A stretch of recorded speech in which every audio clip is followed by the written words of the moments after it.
It's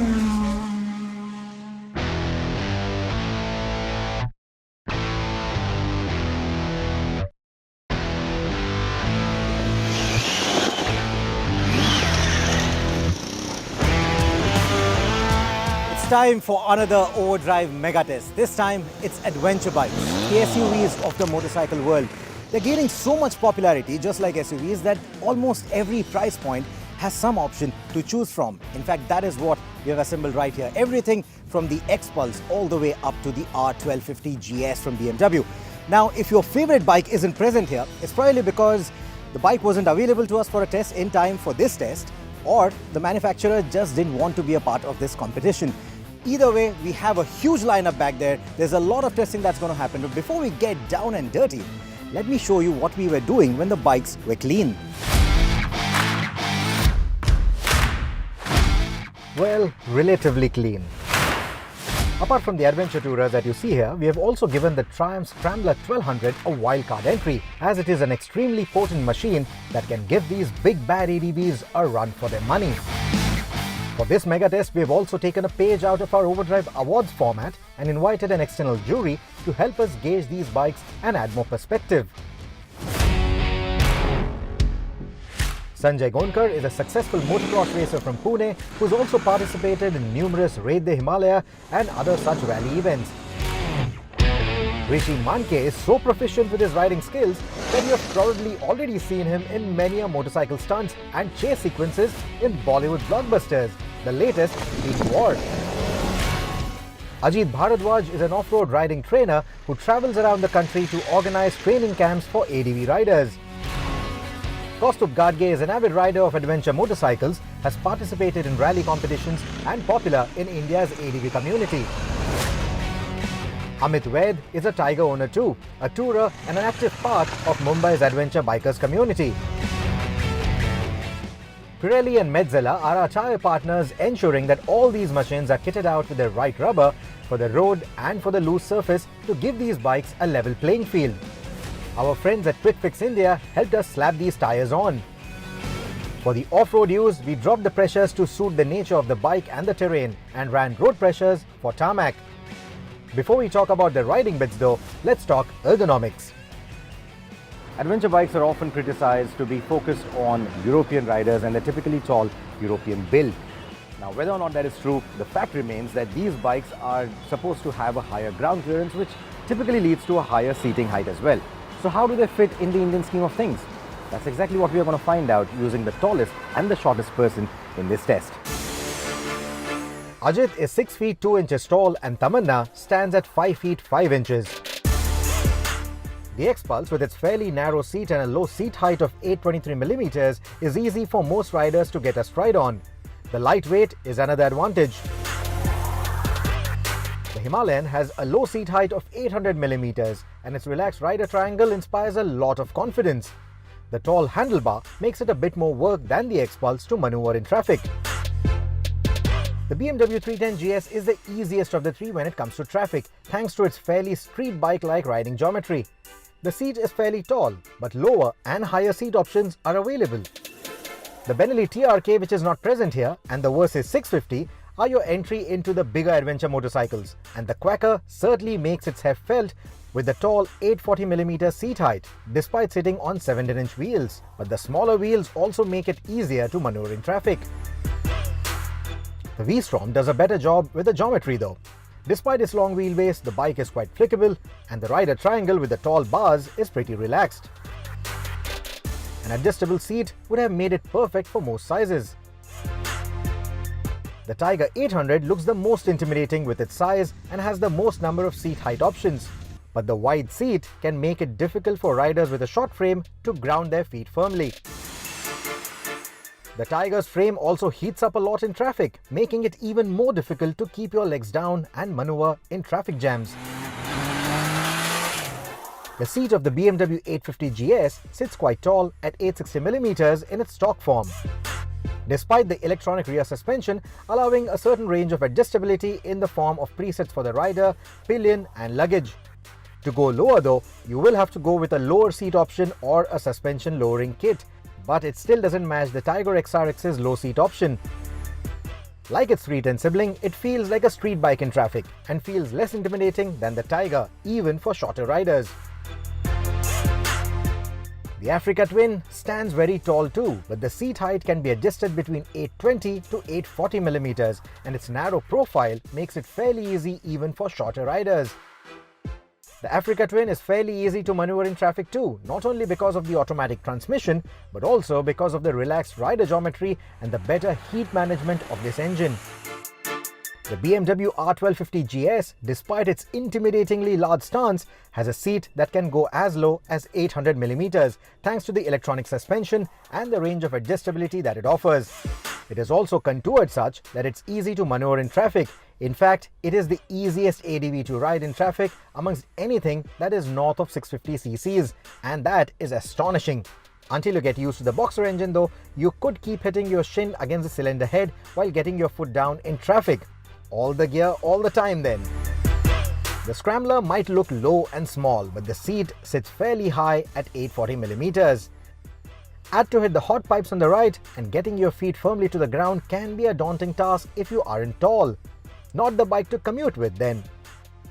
Using handlebar risers, adjustable foot pegs, pivotable foot pegs even, you could fine-tune the rider geometry to your preference, whether you're riding on the road or riding off the road. You can fine-tune all of that. But another important aspect of rider ergonomics is the windscreen, the adjustability of it, the wind deflection capability of it. The entry-level bikes like the XPulse, the Himalayan, the 310 and even the newly launched 390 Adventure have basic wind protection, and you will need aftermarket or optional accessories for better weather protection for the rider. But higher up the order, things get better. The Versys offers a tool-free adjustment for the windscreen, and with the adjacent fairing, wind protection is fairly good. The V-Strom on the other hand needs tools to remove and adjust the fairing, which is a bit of a downer. The Tiger 800 XCA seen here gets the large new windscreen, which is a part of its midlife update, and offers very easy adjustments, but its mechanism gets noisy with time. The winglets on the side, inspired from the Tiger 1200 Explorer, offer additional wind deflection. The 850 GS out of the box offers minimal wind protection, and beyond 130 km an hour, there's a lot of wind blast and buffeting like most street bikes. The Honda Africa Twin has an adjustable windscreen, but even at the lowest position, it is still pretty tall, and for certain riders, the upper edge can intrude with their line of vision. Though not seen here, Honda also offers optional winglets for better wind deflection on the sides, but they aren't as effective as the ones on the Tiger 800.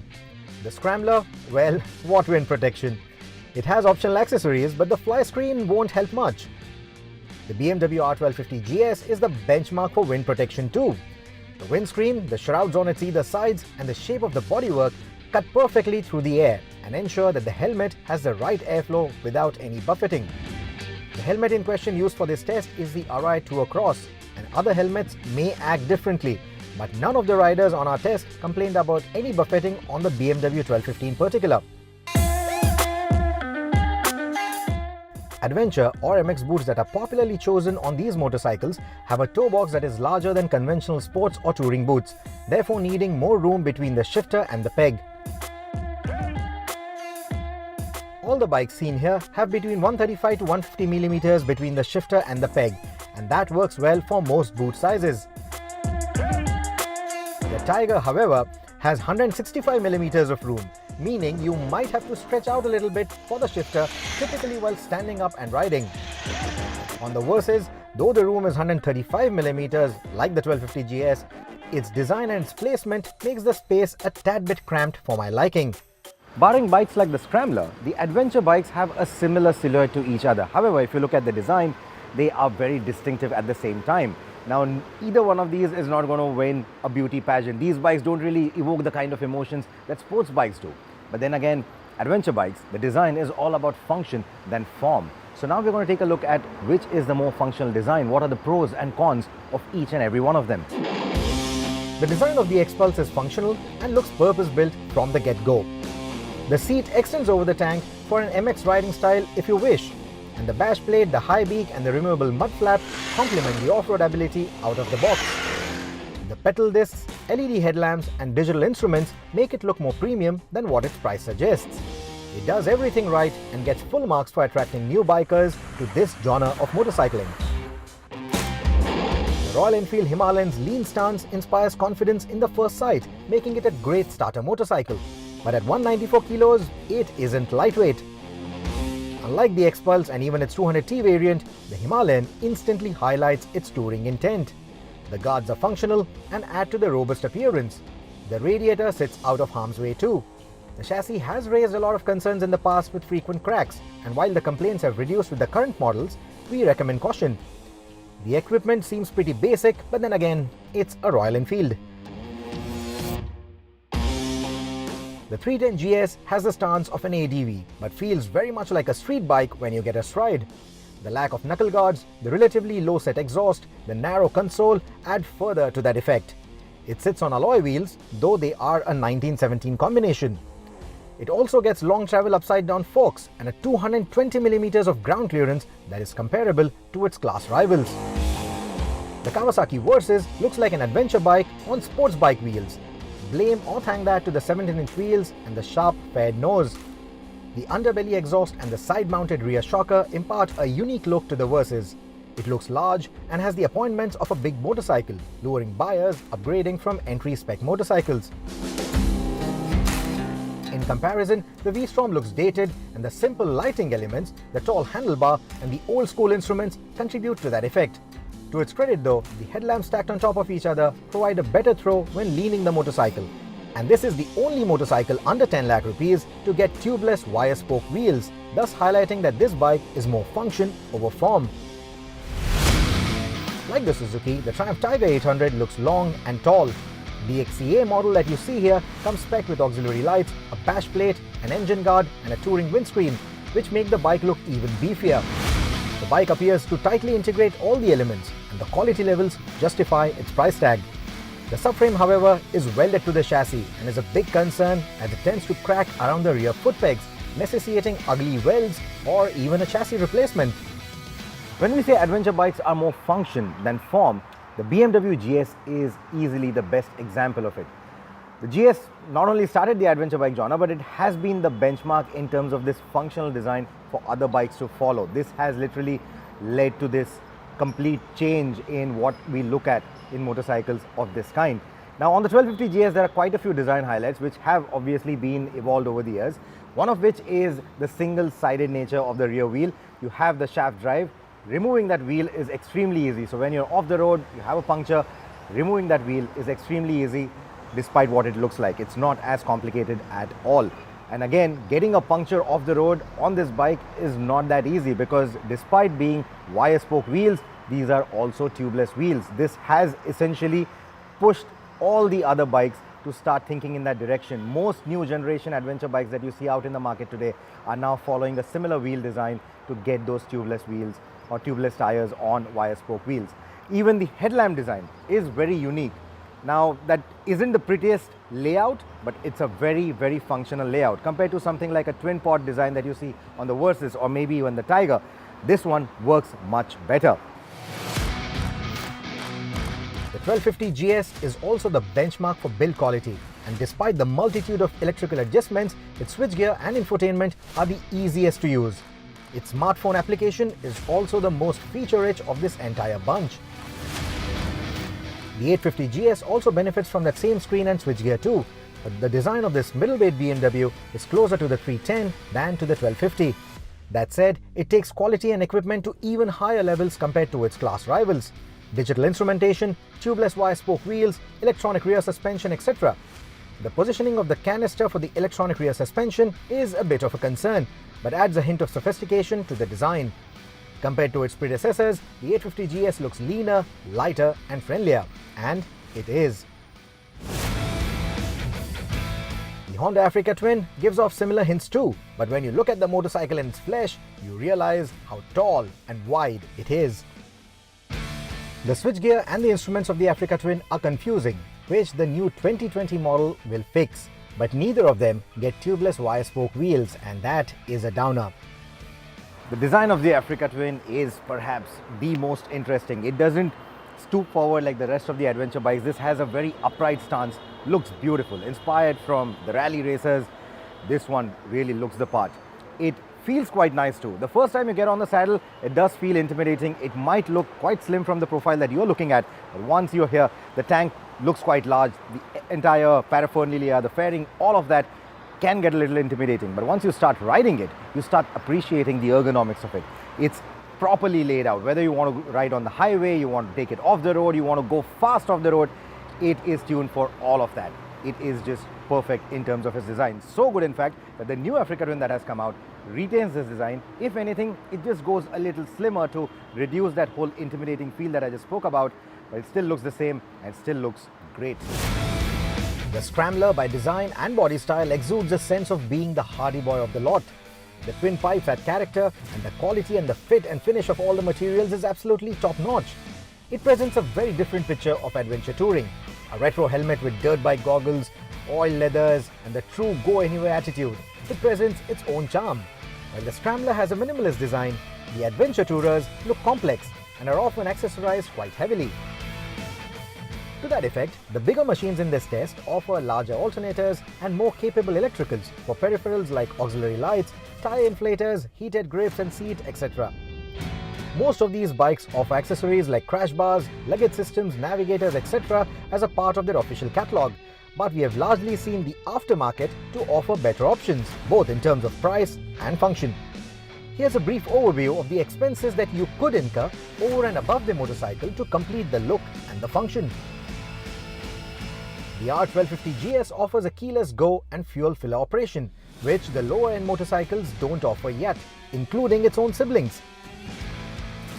On the other hand, some motorcycles like the V-Strom, the Versys and the Tiger have the dated, pointy design for its keys, like on the entry-level motorcycles, which can mess with the inner lining of your pockets. Well, that's me nitpicking. Anyway, it's now time to twist the keys and get riding.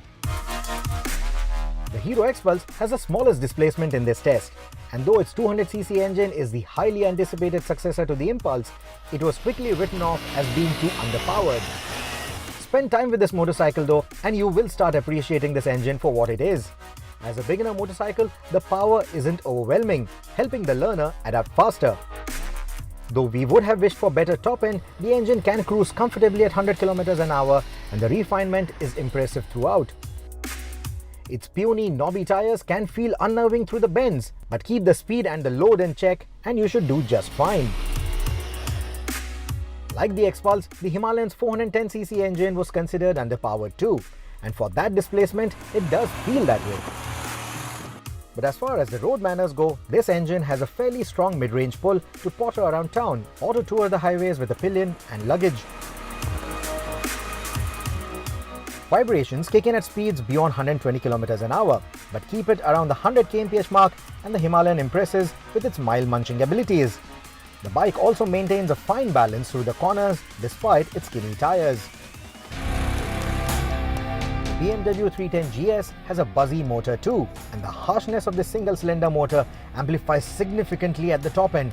But the engine has a strong pull throughout the rev range and leaves little room for complaint as far as the power and the torque deliveries are concerned. Amongst the three starter motorcycles, this one has the most comfortable saddle and the most confidence-inspiring riding dynamics. To that effect, it also has more superior braking manners. Both the Japanese middleweights employ 650cc engines that are butter smooth, torquey and well known for their rock-solid reliability, attributes that are perfect for the adventure category. The Versys has a parallel twin motor though, with a strong top end that loves munching miles, while the 17-inch alloys give it confident handling dynamics through the bends. The completely adjustable suspension makes it easy to set up for pillion and luggage within minutes, adding to its touring credentials. The V-Strom offers a different character thanks to its V-twin motor. Power is strong through the rev band and the delivery is linear in typical V-engine manner, making it more tractable in the city and a relaxed highway cruiser compared to the Versys. Its long wheelbase and the low center of gravity from the V-twin engine gives it excellent cornering stability despite running the wire-spoke wheels and a long travel suspension. The Tiger's long lineup of variants can get confusing, but the demarcation is simple. The XRs are for the tarmac, while the XCs are ready to take on the trickier terrain. The XRs have excellent cornering manners and high-speed stability and capability, showcasing the bike's street triple roots. The XC range with its 21-inch front doesn't feel as sharp through corners, but it is surprisingly easy to ride fast. Even with luggage, a pillion and the peripherals, the Tiger remains stable at speed. It also introduces you to a slew of electronics and rider modes. With its punchy engine and a massive 400-kilometer range from its 19-litre tank, the Tiger is a mile muncher, and that establishes its superiority over all other ADVs that sit below its price point. The BMW 850 has a superb engine, and that can give the Tiger's triple a run for its money. Add to it its lean proportions, and the 850 feels like a fast street bike even on its wire spoke wheels. Opting for the electrically adjustable rear suspension allows you to fine-tune preload for the pillion and luggage at the switch of a button. But the non-adjustable front forks can be a party pooper while touring on poor roads, as the front and the rear sometimes speak different languages. On the topic of touring, a slightly softer seat cushioning would have been a welcome change. The two things that you instantly notice when you start riding the Africa Twin are the refinement and the convenience, which manage to attract newcomers as well as old-timers wanting to get back onto the saddle. The narrow and the stiff seat isn't the most comforting for long-distance travel, and the automatic transmission makes the Africa Twin relatively thirstier than its class rivals. Getting the transmission to work to your liking can be tough with the amount of options and the riding modes that affect its performance. The engine also feels laid back for a 1000cc motor, but that is also a part of the bike's appeal. But if on-road performance or long-distance touring is your agenda with these bikes, the Tiger or the 850 GS make for a more sensible buy in this category. The BMW 1250 is undoubtedly one of the most sought-after touring machines around the world, and it isn't hard to see why. The moment you get going, the bike will mask its huge demeanor under its unrivaled weight balance. The GS is easy to ride slow in the city and extremely charming at triple-digit speeds on the highway. The new engine with its shift cam feels more gruff than the older 1200, but its on-tap power makes it more involving to ride.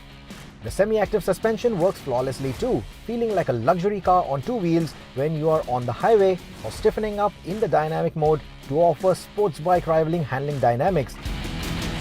And I kid you not, ride one of these in the twisties to believe what I'm saying. The quick shifter and the slew of electronic aids is the icing on the cake for this bike. The Triumph Scrambler is a hoot to ride on tarmac too. The 1200 Twin is easily one of the nicest engines that Triumph currently makes, and its grunty power delivery makes for an enjoyable ride in the city as well as on the highway. The torquey nature of the engine demands very few shifts, whereas its displacement propels it to respectable triple-digit speeds if you are ready to battle the wind. The saddle is quite comfortable for long distances, and the suspension offers a supple ride even with two on board. The hot exhaust can mess with your right leg in city traffic, but it isn't a concern out on the highway. Next up, we have a parking test. With panniers and luggage mounted on, adventure bikes can be a pain to maneuver in and out of tight parking spaces. Parking them facing outward is a better strategy then, and walking the bike into the spot is arguably the safer way to do it, keeping the bike in gear and using the clutch as a brake. So how easy or difficult can each one of them get? Let's find out. The lightweight of the XPulse makes it very convenient to park, but the rear foot peg hits the shin quite often. The tall handlebar and the flat grab rail make it easy to walk the Himalayan into a parking spot. The leg guard can sometimes come in the way though. Despite its tall height, the lightweight and the large grab rails of the 310 make it super easy to park. The kickstand is a bit hard to reach though. While the grab handle of the Versys is quite easy to reach and hold, the tall handlebar makes for an awkward grip while walking the bike, making it a tad bit difficult for shorter riders. For the V-Strom, the enormous length of the bike, its front-heavy bias and the tall handlebar amplifies this problem further for riders with a short frame. The foot pegs stick out quite a bit too, messing with your strides.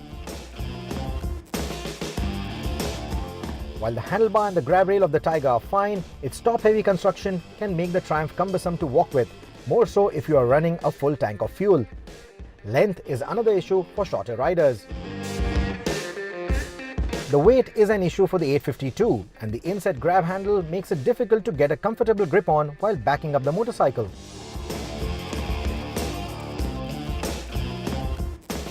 no clutch to use as a brake, you often find yourself battling momentum when walking the Africa Twin. The solution? Simply find a parking spot that you can ride into. The weight of the BMW GS 1250 is felt the moment you take the bike off its side stand. The boxer engine can mess with your long strides too, so you have to be slow and steady with this brute. Despite its small size, the Scrambler can feel heavy while walking it into a parking spot, but it's easy to get a grip on its bars, front and rear.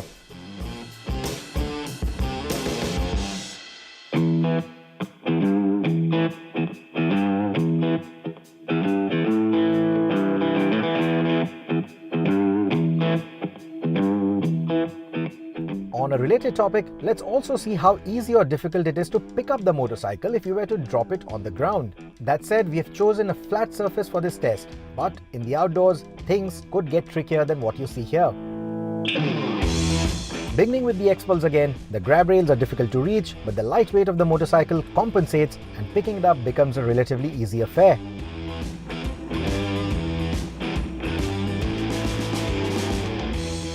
Not very light, but there are plenty of points on the bike that you can grip onto and lift this in a jiffy. Ditto for the 310 GS. In fact, it was one of the easiest bikes to lift in this test.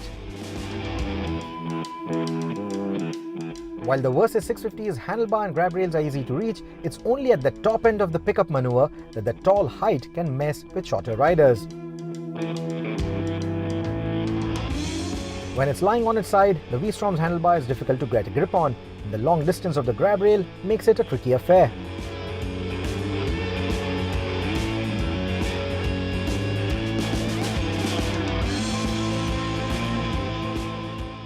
The Tiger, like the V-Strom, could need you to call for help. Its weight becomes evident when it tips over, and if the surface is difficult to get a grip on, the Tiger can become quite a handful for one person to pick up. The GS 850 is relatively easier to pick up, as the handlebar is more accessible. The Africa Twin, on the other hand, is quite a handful though. Despite the accessible gripping points, the tall height makes it difficult to stand up with, more so if you have a short frame. The Scrambler 1200 is one of the most difficult of the lot, though its design may make you feel otherwise. The hot pipes, the weight, the absence of enough gripping points makes it a tricky affair to pick up this modern retro.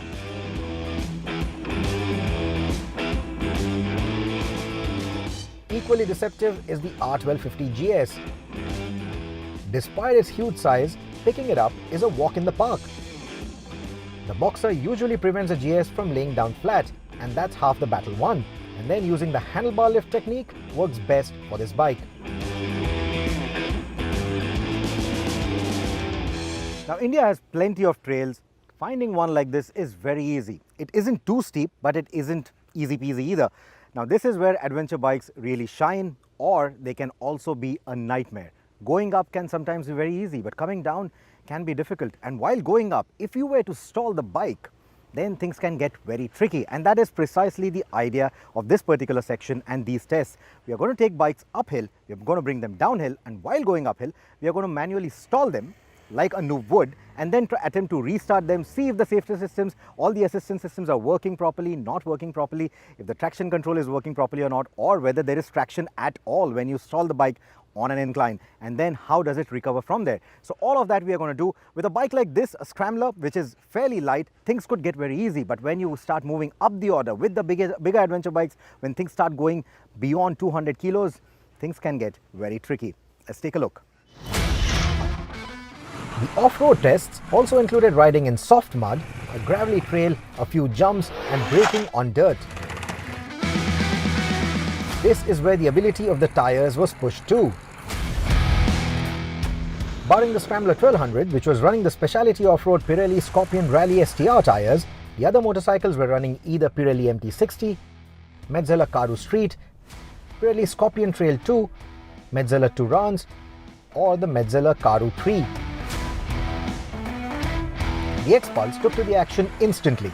The short first gear helps on the incline, but if you stall it, or if the terrain demands more torque, the puny engine can give way sometimes. But the lightweight lets you muscle your way out of a sticky situation, which helps its cause. It behaves equally well on the jumps, but the front end tends to feel heavy.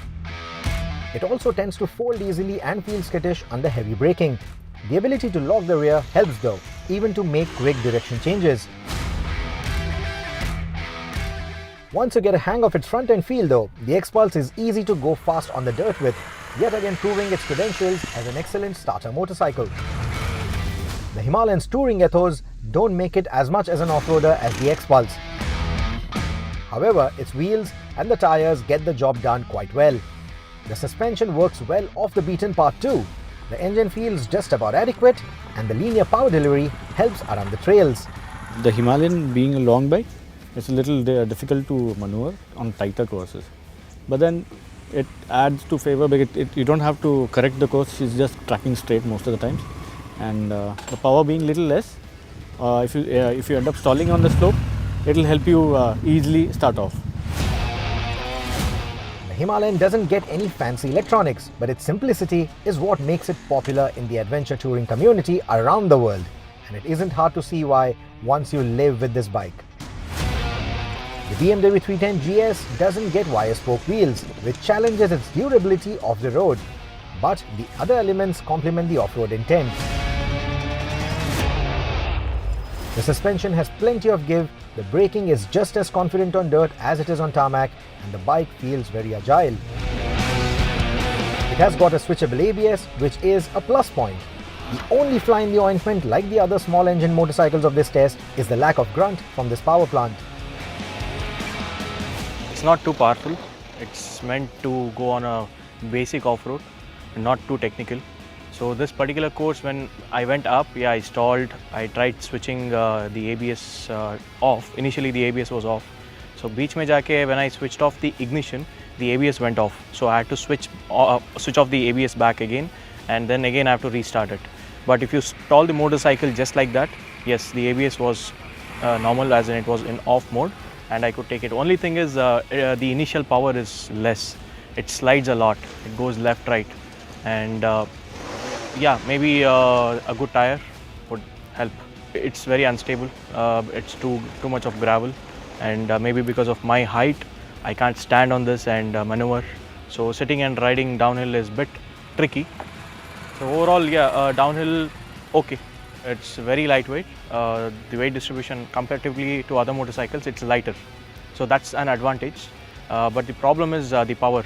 So at the initial, for example, if you're at a 4000 RPM and you drop your throttle to 1000, 1500, it might stall. So this stalling issue is there. But apart from that, yes, the peak 4000, 5000 RPM, if you maintain that RPM, yes, it's easily achievable. The Versys is great on tarmac, but off the road, it feels left out in this gathering. The small wheels don't complement the adventure intent, and the front tends to wash out far too soon. With its relatively spongy braking and the lack of any electronic aids, the Versys becomes quite challenging on the loose surface. Very much a soft roader then.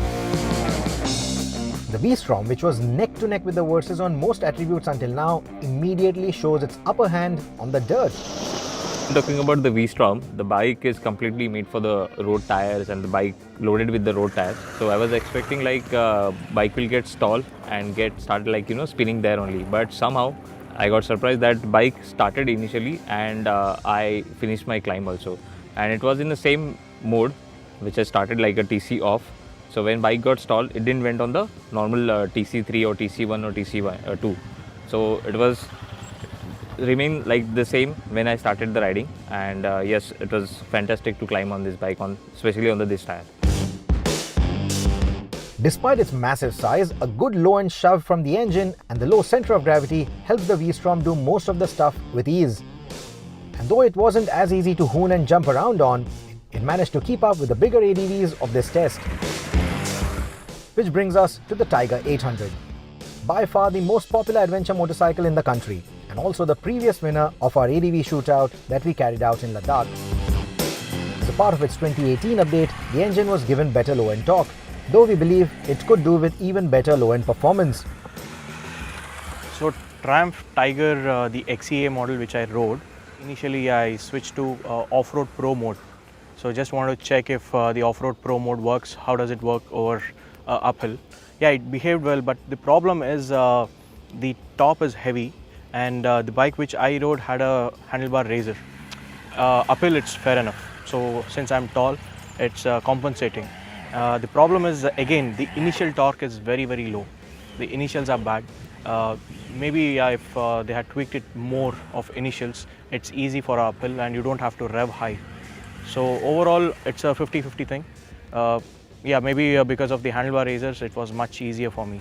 So coming back down, again the handlebar raisers was not very compensative, and yeah, since the top is heavy, it's very difficult to maneuver. So I felt the bike is heavy compared to other motorcycles which I rode. The electronics on the new Tiger work extremely well for riders of all skill sets and are responsible for making this big and heavy machine so manageable on the dirt. Its arch rival, the BMW 850 GS, is an impressive package too, and its leaner build makes it more manageable for the off-road enthusiast. It slides and jumps with more authority than the Tiger, and its electronics package seems better tuned overall. The good parts about the 850 to begin with is it comes back to the same mode that you were in when you were climbing and when you stalled, which makes it easier to start again. The entire starting sequence is a breeze. It's one of the fastest bikes that I saw in the test which would start from a point where it stalled. So that was a very good thing about it. Now the problem with that was the suspension. The front suspension is so soft that it has a mind of its own, whereas the rear suspension is electronic, which is supposed to have a mind of its own, of course, but they don't work in tandem. So the geometry of the bike is completely haywire at times when it's climbing or even when it's coming down. As far as the power delivery concerned, being a twin cylinder, it's again low end, so it's got enough power. There's no problem with power, and in fact sometimes it suffers with a little more aggressive throttle response at the lower end of the RPM range. So that could be a little bit of a problem. But because the suspension is so bad that everything else is, it gets defeated because of the suspension, bad suspension. The good part about the bike was because it's narrow between the thighs on the seat, it's easier to hold on to and come down. But because the suspension was so soft at the front, it was diving down a lot more than I would have expected it to, and thereby the front end was going all over the place. But it has stabilizer, I noticed, which a lot of other bikes didn't have as default. The 850 GS is an excellent package that lives up to the name, but the cost of ownership is the only factor that works against it. The Honda Africa Twin is perhaps the most value package when it comes to price and upkeep costs. And off the road, it's a riot, provided you learn the ropes of its electronics and fine-tune them to your riding skill. The chassis balance and the suspension setup is tuned to own the trails and the gravel, and that it does extremely well. Thanks to the automatic transmission, it never stalled on any of the trails, and even manually stopping the bike and restarting on a gradient was never unnerving. The brakes work just as intended and are in fact one of the best that we have experienced on an ADV. If you think that the Africa Twin can make a hero out of you on the loose surface, well, you're probably right. But the BMW R1250 GS could do it better. Power slides on tarmac, power slides on the dirt, it will do it all. Jumps on this brute? No problem. Easier than the middleweights in fact. Slow speed maneuvers and turns? Walk in the park. Braking on downhill trails? Easy. Standing up and riding? Better and more comfortable than any other motorcycle that sits under it. Restart gradability? Effortless with its low-end torque and fine-tuned electronics. It is this authority, both on and off the road, which makes it a benchmark for every other adventure motorcycle to follow.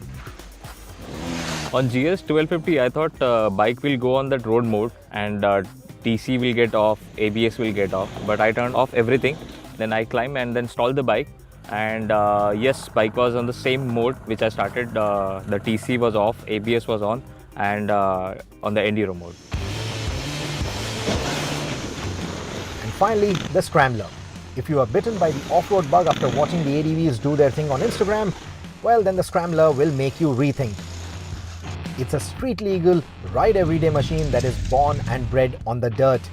During our test, It was the rowdiest of the machines on the dirt, quickest on the hill climbs and gradients, and the easiest to jump around despite its weight. On the Scrambler, if you stall while you're going up, it will not switch back to the normal modes unless you switch off the ignition with a key.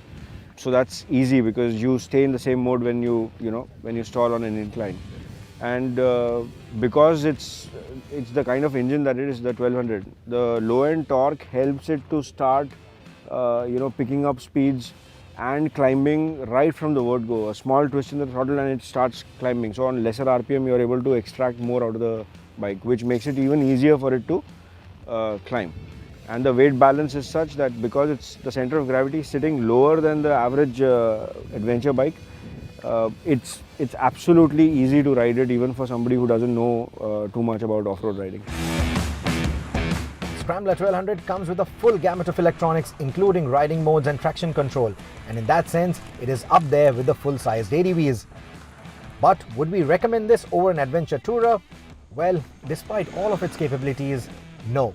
It is far too focused for the dirt and not the ideal comfortable machine to go touring on. The ADVs are still the more do-it-all in that sense.